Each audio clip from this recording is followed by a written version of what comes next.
കേരള സർക്കാരിന്റെ സൗജന്യ ഓണക്കിറ്റ് വിതരണം ഇന്നു മുതൽ. സംസ്ഥാനതല ഉദ്ഘാടനം തിരുവനന്തപുരം ജില്ലാ പഞ്ചായത്ത് ഹാളിൽ രാവിലെ 9:30 ഭക്ഷ്യമന്ത്രി GR അനിൽ നിർവഹിച്ചു.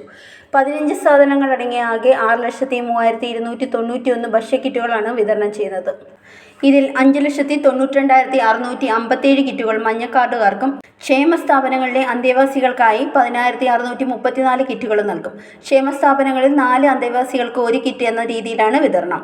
ഒരു കിറ്റിന് 710 രൂപ ചെലവാകുമ്പോൾ പദ്ധതിയുടെ ആകെ ചെലവ് 42,83,36,610 രൂപ വരും. കിറ്റിൽ പഞ്ചസാര 1 കിലോ, വെളിച്ചെണ്ണ 1/2 ലിറ്റർ, തുവരപ്പരിപ്പ് 250 ഗ്രാം, ചെറുപയർ പരിപ്പ് 250 ഗ്രാം, വൻപയർ 250 ഗ്രാം, കശുവണ്ടി 50 ഗ്രാം, മിൽമയുടെ നെയ്യ് 50 ഗ്രാം, ചായപ്പൊടി 250 ഗ്രാം, പായസം മിക്സ് 200 ഗ്രാം, സാമ്പാർ പൊടി 100 ഗ്രാം, മുളക് പൊടി 100 ഗ്രാം, മഞ്ഞൾപ്പൊടി 100 ഗ്രാം, മല്ലിപ്പൊടി 100 ഗ്രാം, ഉപ്പ് 1 കിലോ, തുണിസഞ്ചി എന്നിവ ഉൾപ്പെടുത്തിയിട്ടുണ്ട്.